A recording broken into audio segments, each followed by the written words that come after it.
Tasmanian tiger. Once native to Australia, the Tasmanian tiger, also known as the thylacine, was a massive carnivorous marsupial that went extinct around the 1930s, also quite recently. Major factors here are, as you guessed what I said earlier, climate change, hunting, and its genetic diversity wasn't all too great. All those combined, it's just no chance. It's sad on one hand because these beautiful creatures disappeared so recently, but it's also recent enough that we have a shot at bringing them back to life. Hey, what's up? Hey, you've been asleep. Hi. Hybrid science. There we go. Let's get mixing. Yeah, imagine looking outside and seeing this thing on your front yard. Are we ready for this? I think we're ready. Let's jazz up some trails by introducing these guys. Specimens of the Tasmanian tiger still remain preserved in jars. No idea who has them or why, but we'll move on from that. Thank God for those jars. So we have Tasmanian tiger genes present, so scientists can now insert them into a mouse fetus. They just combine fetus of a mouse and DNA. I do this a lot. This is how I'm gonna explain this to my kids and be like, hey, this is how the human life cycle works. You just do this with your hands a lot, and then you're alive. They're still lacking the full DNA to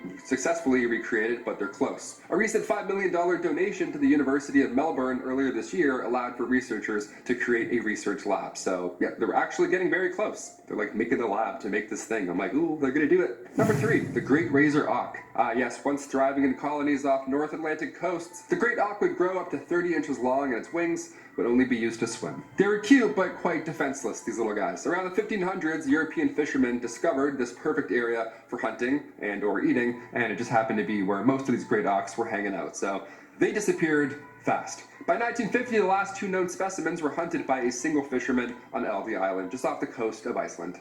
And that was it. They were gone. Until now. Nice. Scientists plan on using genetic information extracted from their fossils, or preserved organs. Remember those guys in jars and the organs that I talked about? Yep. Classic organs in jars. Always coming in handy. They plan on editing their DNA into the closest living species, which is now the razor-billed auk. So now we get a nice fun hybrid again. The organization Revive and Restore is behind the wheel on this one, so keep it up.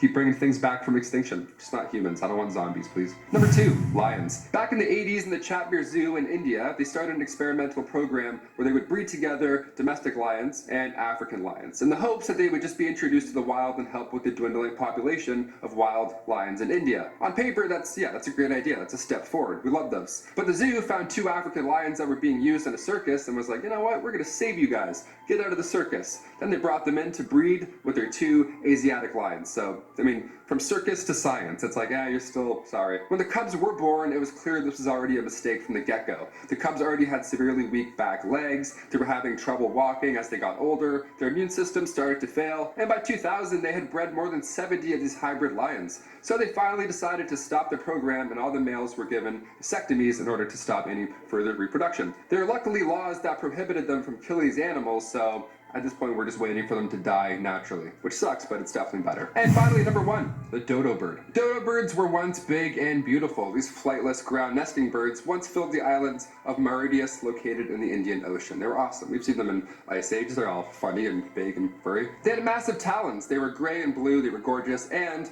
best part of all, they didn't have any natural predator until, us. Until we came around. Around 1507, the island was discovered by Portuguese sailors, and, well, the rest is history, and or lunch. They were the easiest bird to hunt, hence the phrase dead as a dodo. They weren't just loved by sailors either. They were not 100% to blame here. Monkeys, rats, pigs, any animal basically that made its way to the island easily had their eggs for lunch, so it didn't take long for the dodo bird population to be completely wiped out. The last dodo was hunted in 1681, but could it be? Could we bring back said dodo birds? Scientists found an extremely well-preserved dodo skeleton back in 2007, so we may have a chance at picking some DNA apart there and bringing them back to life via hybrid science. A research facility near Melbourne, Australia is currently trying to use pigeon genes to bring the bird back. I mean, yeah, I'm all for the idea of bringing an animal back to life. Scientifically, that's definitely a feat in itself, but how long before these things are on hot ones, like dodo chicken wings? Now that I've said it, you kind of want one, right? Now you feel bad. There we go. Hit that thumbs up so we don't